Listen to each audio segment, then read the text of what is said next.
خوش آمدید پروگرام میں عشق و محبت کی ہزار داستان، خوبصورت قصے، لوک داستانیں، اس بزم میں آپ کو خوش آمدید کہا جاتا ہے۔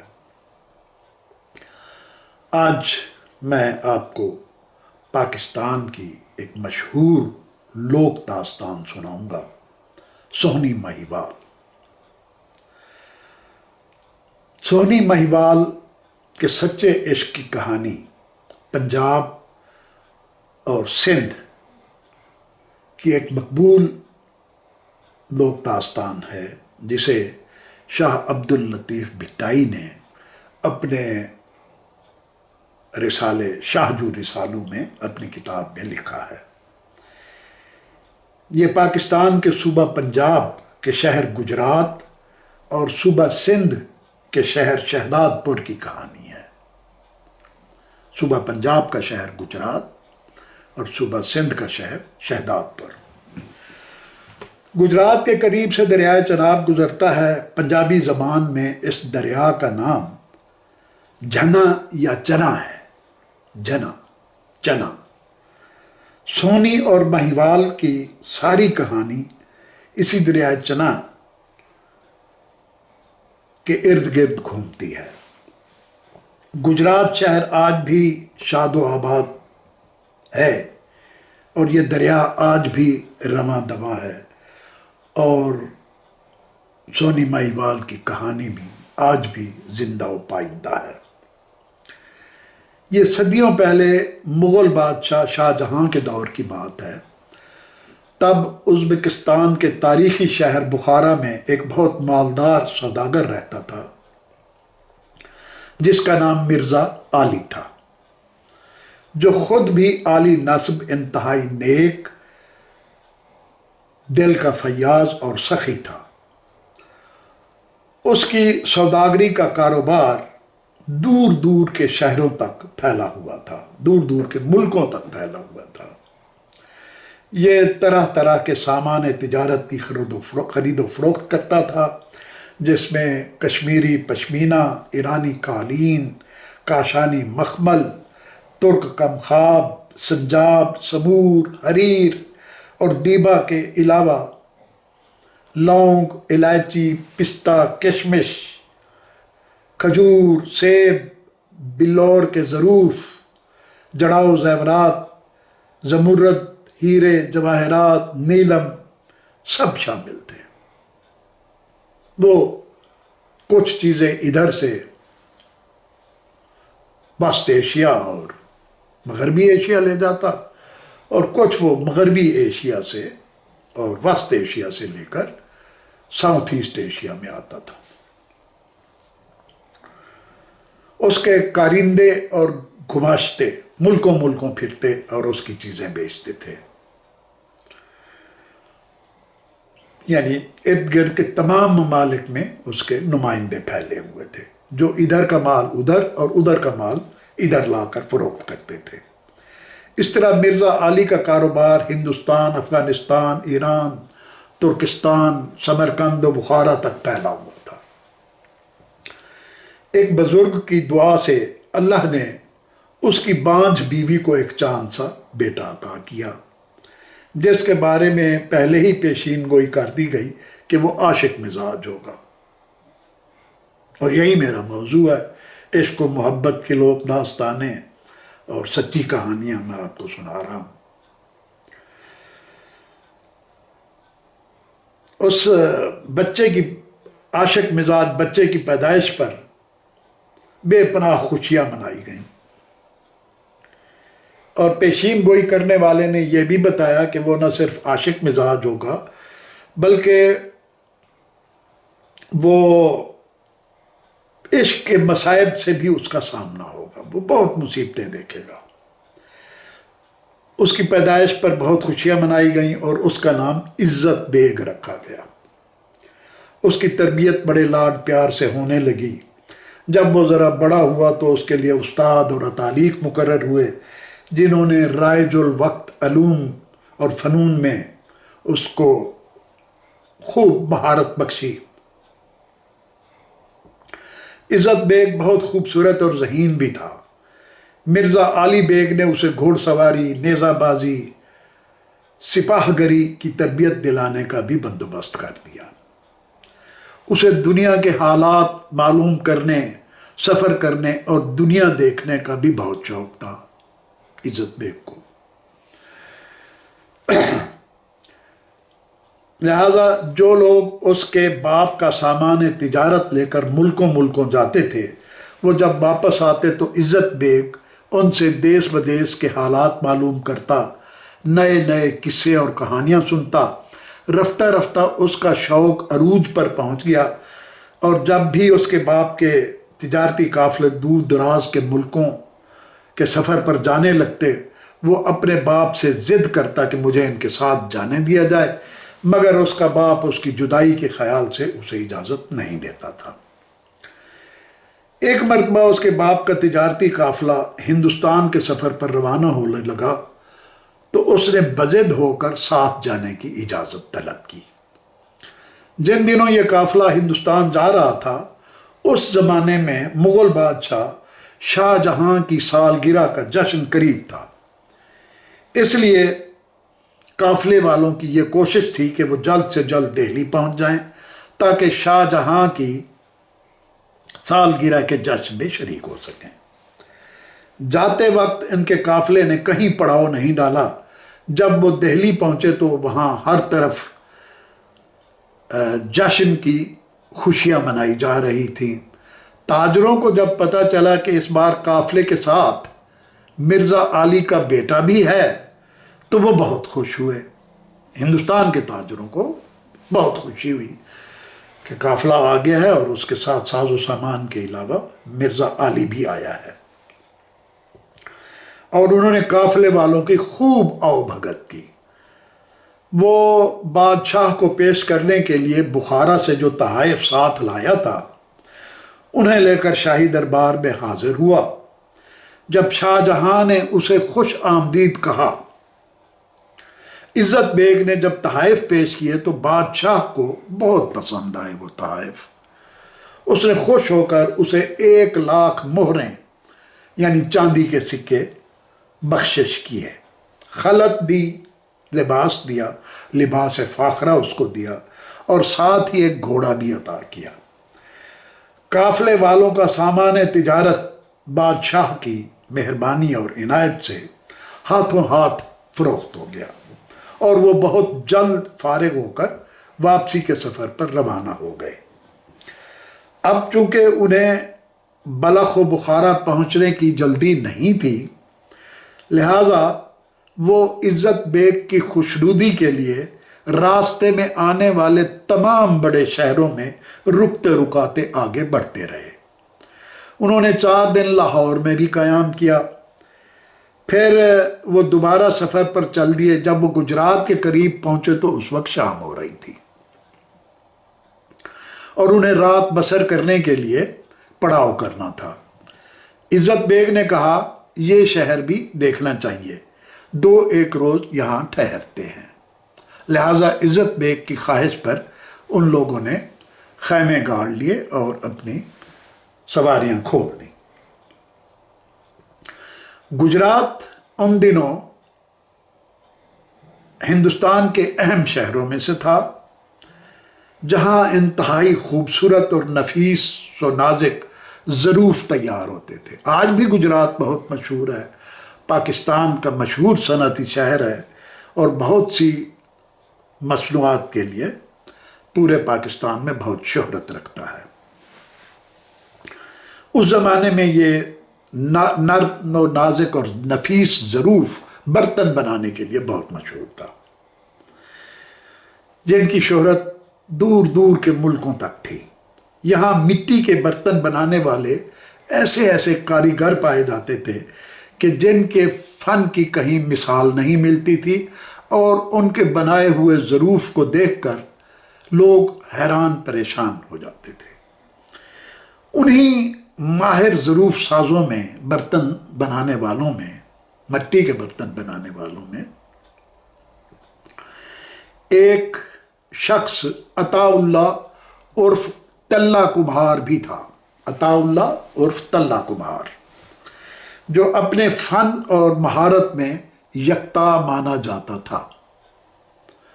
یوں تو اس کے برتن مٹی ہی کے ہوتے تھے، لیکن وہ ایسی مہارت سے تیار کرتا تھا کہ برتن کاغذ کی طرح ہلکے ہوتے تھے، اور ان کے اوپر ڈیزائن اور ان پر بنے ہوئے بیل بوٹے دیکھنے والوں کا دل موہ لیتے تھے۔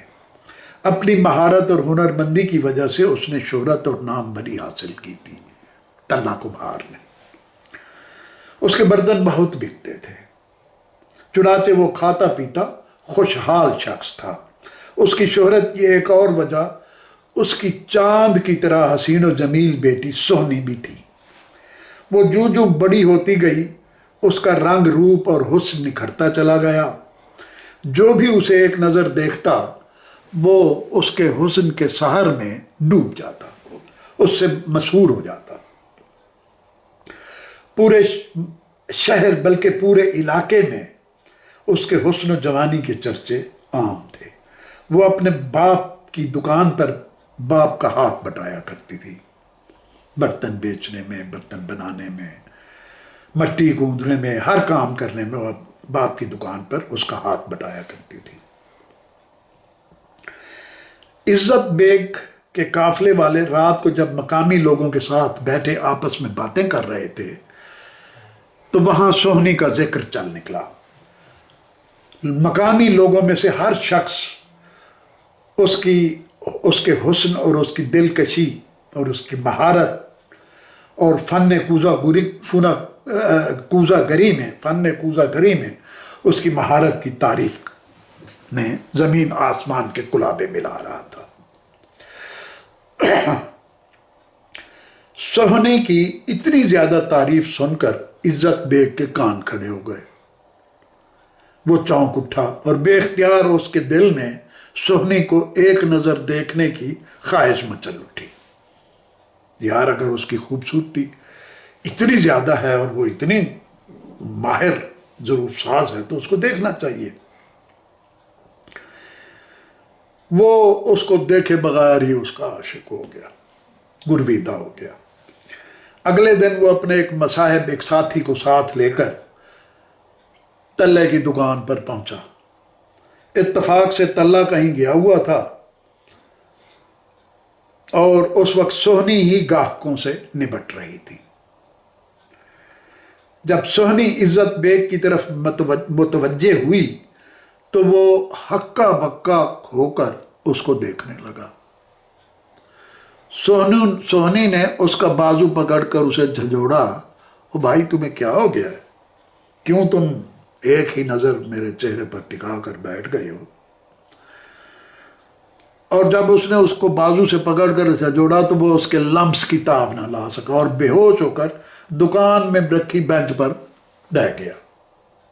وہ اتنا اس کا گرویدہ ہو چکا تھا کہ اس کے ہاتھ لگاتے ہی وہ بے ہوش ہو کے بینچ پر لم لیٹ ہو گیا اور بے ہوش ہو گیا۔ سہنی گھر کے اندر بھاگی اور ٹھنڈا پانی لا کر اس کے منہ پر چھڑکا اور اس کے مصاحب سے پوچھا کہ کیا تمہارے صاحب کو مرگی کے دورے پڑتے ہیں؟ اس کو کیا ہوا ہے؟ یہ کیوں بے ہوش ہو کر گر گیا ہے؟ ملازم نے بلا کم و کاست اس کو سارا ماجرا کہہ سنایا کہ کس طرح وہ بخارا کے سب سے بڑے تاجر کا بیٹا اس کے حسن کے چرچے سن کر اس پر فدا ہو کر اس کی دکان پر آیا بیٹھا ہے اور اپنے ہوش و حواس کھو بیٹھا ہے۔ انہیں زیادہ دیر تک انتظار نہیں کرنا پڑا، جلد ہی عزت بیگ کو ہوش آ گیا اور وہ ایک ٹک سہنی کو دیکھنے لگا۔ اس نے سہنی کے حسن کے بارے میں جو کچھ سنا تھا وہ اسے سچ معلوم ہوا، اور جو کچھ اس نے سنا تھا وہ اس سے لاکھ درجے زیادہ حسین و جمیل تھی۔ اس کے بعد سہنی اسے برتن دکھانے لگی، مگر اسے کوئی برتن پسند ہی نہیں آ رہا تھا۔ وہ کوئی برتن لینے تھوڑی آیا تھا۔ پھر بھی اس نے 2-3 برتن خریدے اور بے ہوشی کے عالم میں چلتا ہوا اپنے پڑاؤ کی طرف واپس آ گیا، مگر دل وہیں اس کی دکان میں چھوڑ آیا، اور دل کے ساتھ اپنی جان اور اپنی روح بھی وہیں چھوڑ آیا۔ سہنی اس کے دل و دماغ پر چھا چکی تھی۔